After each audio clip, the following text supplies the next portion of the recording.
Is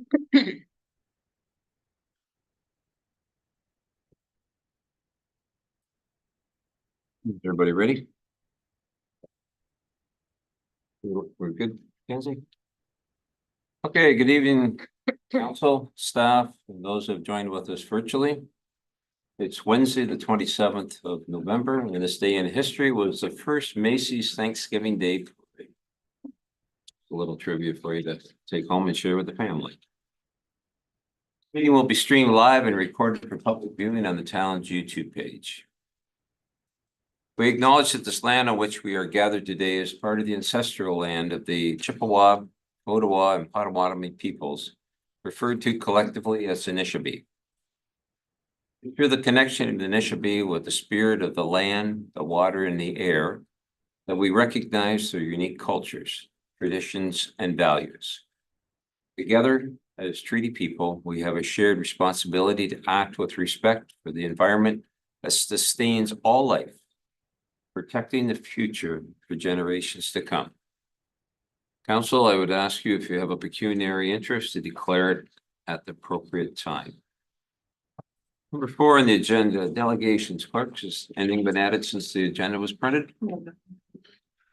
Thank you. Okay, Council, let's go to item 5.1. Development engineering review fees, municipal comparison. Am I on there? Have there. Have you? Oh, I'm on the regular council meeting. Yes. No wonder I'm. Go back up. Yeah. There you go. Oh, it's not the 27th. It's only the 25th. There you go. You're still at 5, though. Yeah. Sorry about that, folks. All right, business arising from previous meetings. Anything under that, clerk? Nothing added, George. All right. 6.1. We have a motion by Councillor Bojan, second by Councillor Rodriguez, that the report prepared by Adam Sabansky, Chief Administrative Officer, dated November the 19th, 2024, regarding the housing needs assessment carried out for a housing accelerator fund 2.0 be received for information. Mr. Sabansky's here. If there's anything to add to your report, sir? No, sir. All right, any questions from council? Seeing none, I'll call for the vote. All those in favor? Carried.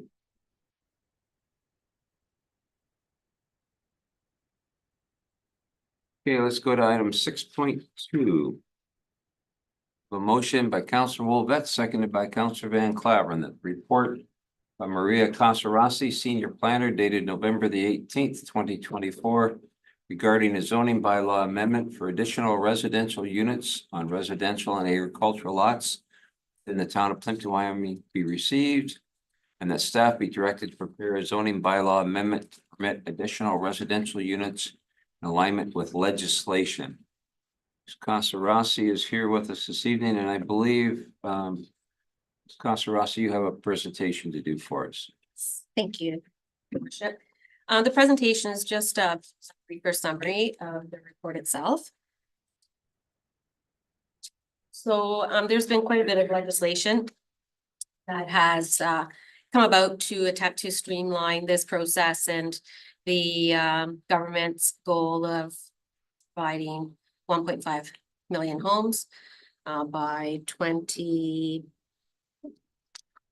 I believe it's 2030, or yes, 2031. So the most significant piece is Bill 23, which was passed just almost 2 years ago. So this amended the Planning Act to provide a more streamlined framework for additional residential units. I'm going to be using the terminology additional residential units in our official plan and in our zoning. It's mostly referred to as additional dwelling units, but the terms are used interchangeably everywhere. So it's nothing that would be new. So any changes, the changes that have been made to the Planning Act via Bill 23 override any municipal official plans or zoning bylaws to permit as of right in Ontario for additional residential units. Now, this just means that if they are prohibited in the official plan or prohibited in the zoning, that those prohibitions are not considered valid by the province. So these are self-contained dwelling units. They have their own kitchen, sleeping areas, bathroom, facilities, and they can be, in the legislation, it allows for up to 2 in either the primary dwelling or 1 in the primary dwelling and 1 in an accessory building. This is in addition to the primary dwelling itself. So on the residential lots, these are lands that are zoned for single detached, semi-detached, and townhouses. So you're allowed up to 3.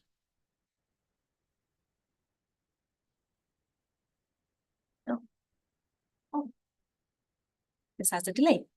So there are some additional provisions through Bill 23, and one is that maximum of 1 parking space per ARU is permitted, nothing over and above that. There's no minimum floor area for the units.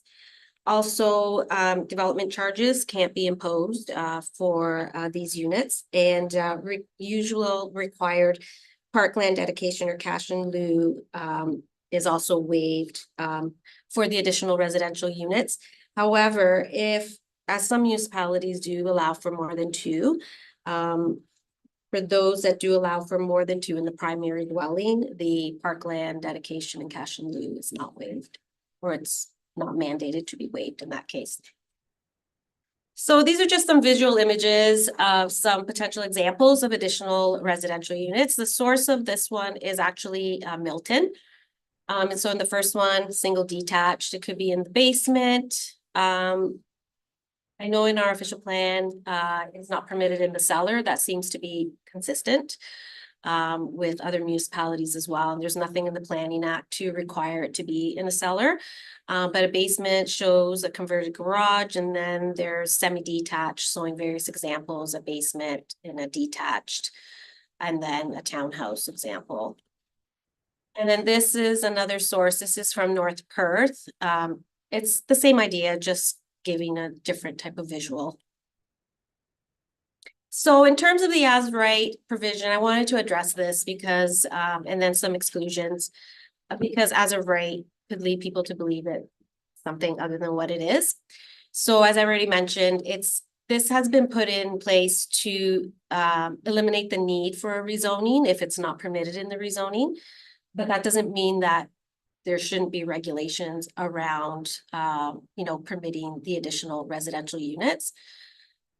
And so, and the additional residential units, the as of right provision is in settlement areas where the residential units are connected to full municipal water and sanitary sewer services. So, and I'll talk a little bit more about this, but for example, in the agricultural areas, it's not mandated. It is discretionary. And so it's up to the municipalities whether or not they will allow it in the agricultural areas. And there's also some criteria in the 2024 PPS that would stipulate what that criteria is. So certain residential uses are excluded from as of right provisions, and these are similar to what we already have in the official plan. So would be anything in hazard lands, or even in the case of a legal non-conforming use, like an existing house in a hazard land area, that would not be permitted. And then in the units in the plans of condominium. So in terms of agricultural areas, the PPS provides a little bit more clarity on this in terms of the ARU framework being discretionary. It does state that additional 2 can be permitted in addition to the primary farm dwelling, provided that no more than 1 of the units is located in a detached structure. So in the agricultural area, it could actually potentially allow for a total of 4 on the lot. So 1 is your primary dwelling, then 2 more would be the additional units, and then the farmer worker housing is already a permitted use there. So there could potentially be 4 depending on which direction council would like to go.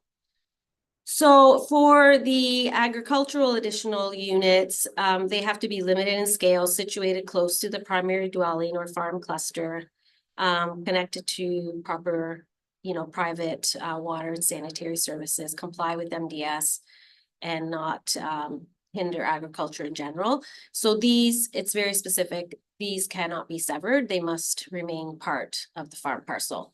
That's just to ensure that, agriculture is protected for the long term and there isn't further fragmentation there. So in terms of Bill 185, that was enacted this year. It introduces further changes to the Planning Act. And I wanted to bring this to council's attention because the Planning Act changes will grant the minister additional or broader regulation making authority. So this will potentially allow the minister to override local zoning bylaws related to additional residential units. And that's just to ensure that just to allow them to continue to bring their goals into alignment with how they envision housing and housing supply.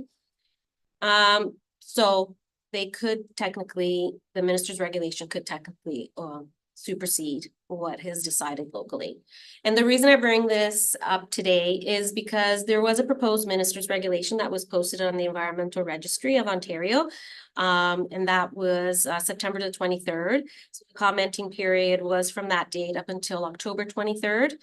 And it was in an effort to, again, reduce and eliminate rezoning and minor variances related to the additional units.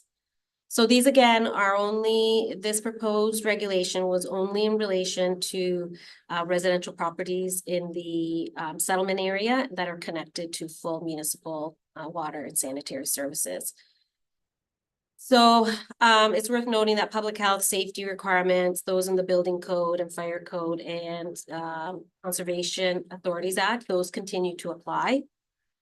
And the key proposed changes that were referenced in this proposed amendment, there's only maybe 2 or 3 that really would apply to most of the municipalities in the county. One of them is Angular Plain. That one, there's really no one in the county who has that. I think there's a municipality that's considering putting that into their comprehensive zoning bylaw amendment, but that doesn't really apply. It's more about shadowing and the height of buildings in terms of higher density adjacent to lower density. Maximum lot coverage is a bit of a concern. The province is proposing up to 45% in residential areas. And right now we have anywhere from 30 to 35, depending on the residential zone. Floor space index is basically the formula that they use to determine gross floor area in relation to lot coverage. You don't really have a formula, but there is a formula for it. And then minimum lot size and lot areas. The province is proposing to eliminate those minimums altogether. Only for those lots that will contain additional residential units. And then building distance separation talks about a maximum of 4 meters between the main dwelling and the additional unit. There's really no main concerns there in terms of what we currently have in place. We have 1.2 and 2.4. So this is more for the large municipalities that require larger distances between the primary and the additional unit. So right now, the comment period is ended, so the comments are being reviewed at by the province, and so staff will keep council informed as to the outcome of that if something is passed or enacted. So that's stay tuned to be determined. And then next steps, just to direct staff to draft a zoning bylaw amendment for council's consideration so that it aligns with the additional residential unit mandates. And then as stated, just report back of any other changes. Yeah. Thank you, Councilor Rossi. Is there any questions? Get on my left. Deputy? Yeah, so if we have a zoning bylaw amendment for this, I know that planning has kept a list of zoning infractions that or minor variances, stuff like that that you've been keeping a list on that. Would they be included in, we're doing the zoning bylaw amendment anyway, so why not include all the zoning bylaw amendments that we need? The changes that are being proposed for the town's zoning bylaw, they're fairly comprehensive. So this is being brought forward, just this one is being brought forward at this time, because we have had some inquiries. And the process for the zoning bylaw amendment is quite lengthy. But if there are other issues that you would like brought forward sooner, then certainly staff, as directed, can take a look at those and bring them forward sooner if that's council's wish. Councilor Van Claveren? Thank you, Mr. Mayor. It's a very interesting concept. The additional residential units, would there be a minimum size to a unit? Could it be as small as a developer, a homeowner would want it to be? Or is there a limited or a set design? Like a minimum amount of bedrooms? Does it even need a washroom? All those types of dynamics. Is that something that would come under your role? Through your worship. So there is, we already have minimum sizes for the secondary dwelling, accessory second dwelling, but the legislation won't permit for a minimum size. We can certainly look at a maximum size. The additional residential units are self-contained units, so they have their own bedrooms, bathrooms, kitchens. So, and depending on where we go with lot coverage and ability to connect to full services, because if there is no servicing capacity, then it wouldn't be something that could be approved. So we're going to be looking at that once we draft a zoning bylaw amendment for council to consider and review, pending the possible changes. Oh, I wouldn't doubt that, yeah. Would there be any anticipated negative feedback, or has any of these other municipalities got any pushback from neighbors or other residents that struggle maybe with this concept? So through your worship, I think the one of the recommendations that'll likely be put forth when this comes back is to do an open house so that we can have some involvement from the community and get their feedback. I think there's been mixed feedback across the province, and it's also dependent on, you know, whether it's just permitted in the urban setting or in the agricultural or both. So I think the feedback has been varied. Mhm. But I'm interested in my role to see what it would be here in Plympton-Wyoming. Good, thank you. Thank you. Councilor Levesque? Yeah, I think it is very interesting, this concept, because, I mean, it can totally change a neighborhood when you start to think about the amount of livable spaces they can have on one lot. Same with the development charges, and this kind of development that we're not allowed to charge any development charges, and yet you can triple your population in a residential area just by adding 2 more rooms to each house. And we're not allowed to do anything, even though, you know, protection wise, it challenges our services like our water, our sewer. You're going to triple the amount of people that can be on the lot. So, you know, that kind of stuff, I'm sure the province are not really thinking about it. And I don't think they're about to pass any money down to us to, you know, to expand our facilities. The other thing, on the agricultural part of it, can they tie into their existing septic systems? Rather than, like you talk about it being, like private water, is it private sewage systems mean septic also? Through your worship, yes, that would be correct.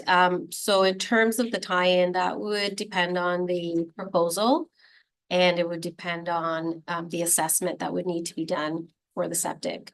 So that's a bit of an unknown. It could potentially, depending on the proposal and the layout and the assessment done by staff in building services, they potentially could tie in to the existing, or it would require a separate system.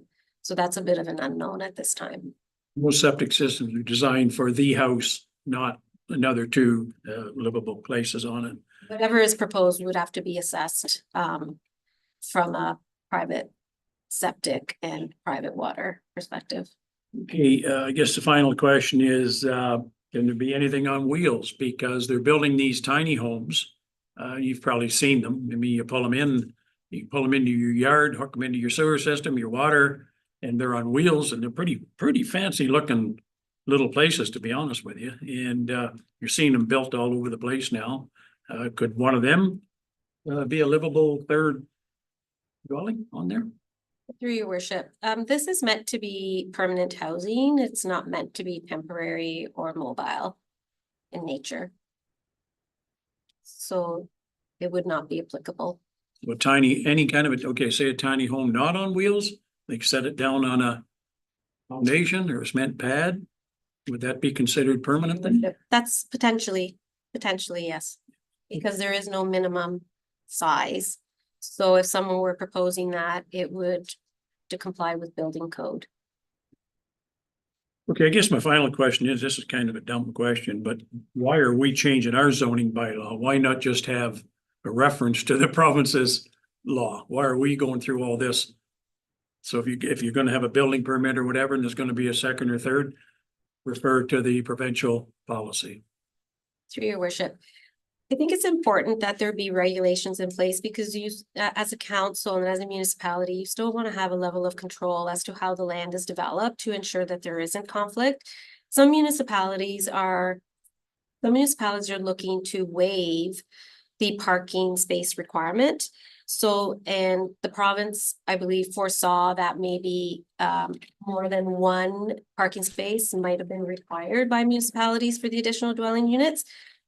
And so there are certain standards that we want to maintain within our control, for lack of a better word, just from an administrative and also just in an ability to be able to ensure that there aren't conflicts.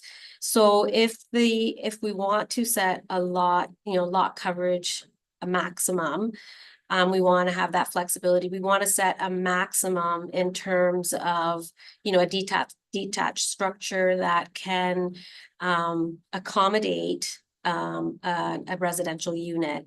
I think those are things that the municipality needs to be able to dictate and have accommodated, as long as there isn't a minister's regulation that comes and overrides it. Finally, I'll just touch on something that John mentioned, is to do with the neighbors on each side of you. So you decide to have, triple the amount of people that can live on your lot. We dealing with Airbnbs and people complaining about what's going on in Airbnbs. Now, all of a sudden, you're gonna have, okay, now their garage is a house, another house in the backyard, or their attached garage. Now there's 3 people living on that lot. I mean, it comes along with people. I mean, it's, so does the neighbors have anything to say, or probably not? Your worship. So there's other things that can be done with the zoning. For example, if a residential unit is proposed in a detached structure, municipality can limit it to 1 story and not allow for 2 to ensure that there's privacy issues are maintained. But the number of additional residential units cannot be appealed. Thank you.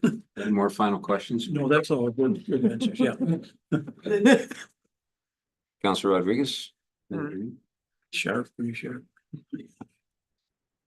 I actually see this as positive for agricultural land in the sense that surplus farm dwellings became a thing because with consolidation of farmland, they didn't want to be landlords. They didn't want that responsibility, so they sever off those. But in the case where you have succession or retiring and you want to ensure the viability of that farmland, pass it on to generations, having those additional dwellings can allow the parents to retire on the property and have the next generation still on there, and it creates that natural succession and keeps families together. As far as for urban settlement areas, I don't see everybody gonna be rushing out and I'll put. You know, 2 more additional dwellings on their properties. And a lot of people have their children move out for a reason. But then there's some families who actually want to have their children and sometimes things come full circle and. You know, we have problems with nursing homes and everything else and retirement and all that kind of fun stuff. Where it's nice to be able to have that granny suite and have mom and dad on the property and, you know. It's very normal in different countries, not so normal here, and I think it needs to become more normal and. And it's more needed now than ever, so I really don't think you're gonna see a rush of people running out and building 2 additional and moving strangers in. I don't think it's gonna over. Are you moving in, Bob?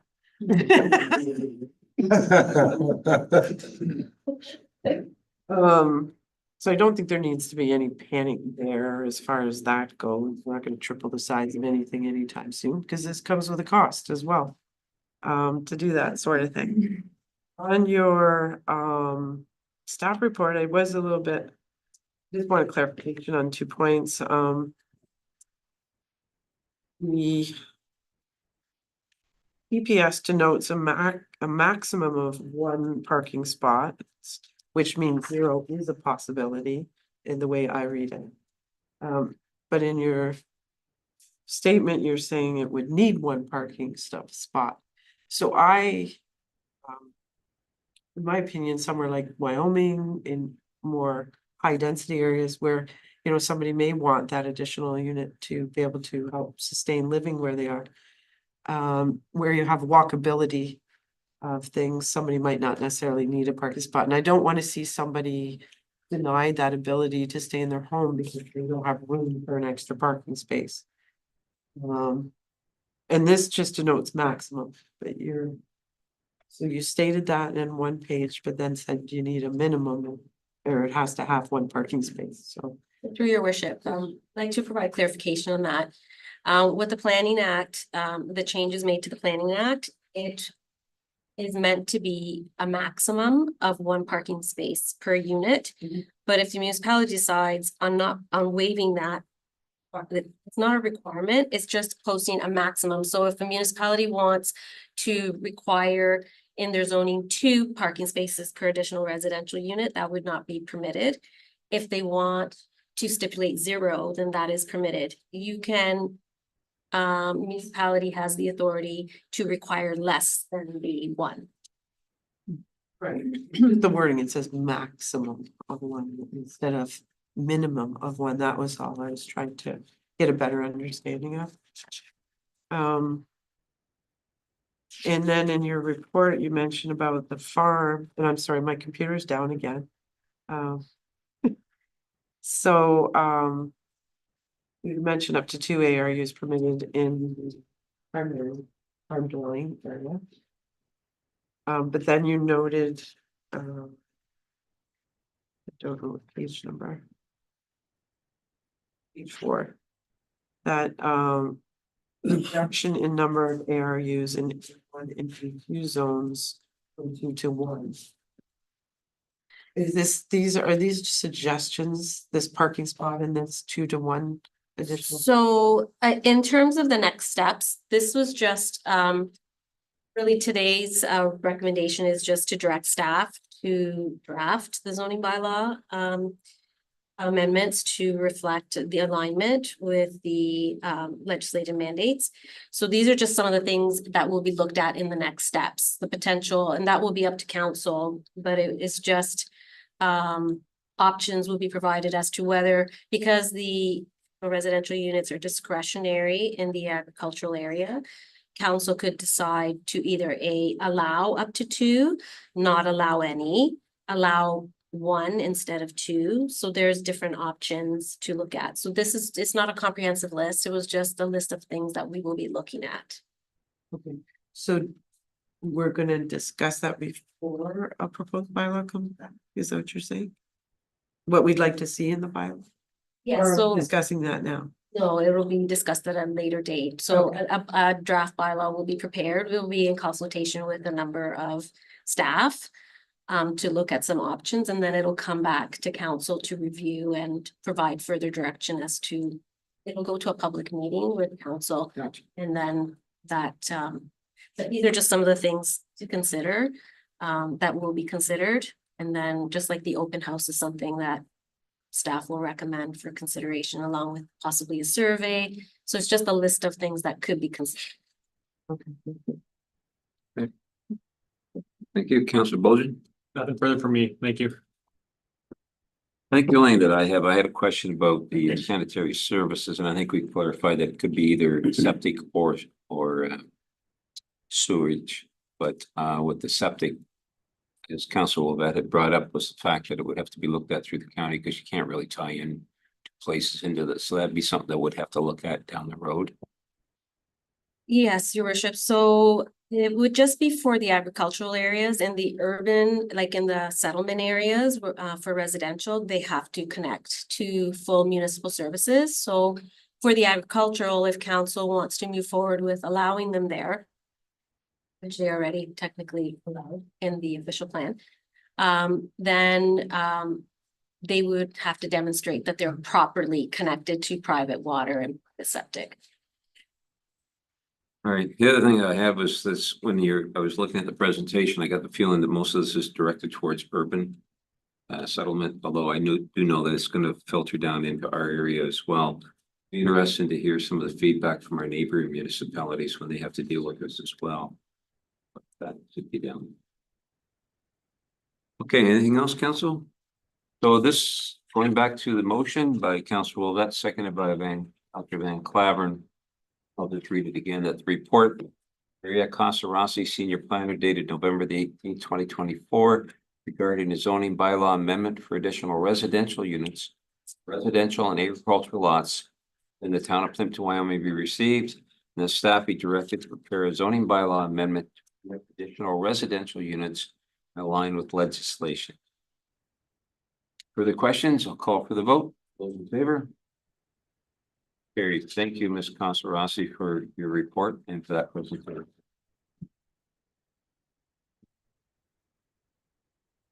Okay, council will go to item number 7, bylaws. Clerk, anything added since this agenda was printed?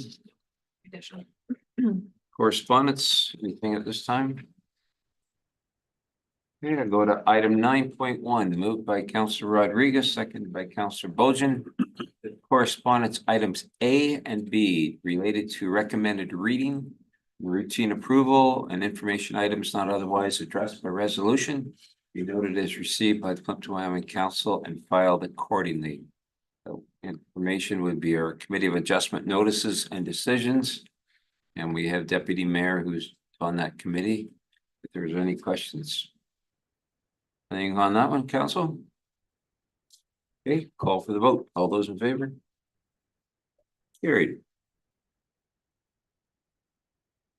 New business relating to planning. Councillor Bojan. Nothing related to planning. Thank you. Councillor Rodriguez. Nothing. Deputy Mayor. Mr. Van Claveren. Thank you, sir. Councillor Wolvett. No, sir. I have nothing. So we'll move along to item number 11. So I have a motion by Councillor Van Claveren, seconded by Councillor Wolvett, that the regular planning meeting be adjourned until the next regular planning meeting on Monday, December 16th, 2024. All those in favor? Carried. Well, this concludes the planning meeting for this evening. I'd like to thank everybody that's joined in with us virtually. I'd like to thank our planner and our staff for preparing everything for us this evening. Thank you very much, folks. We'll see you on Wednesday night.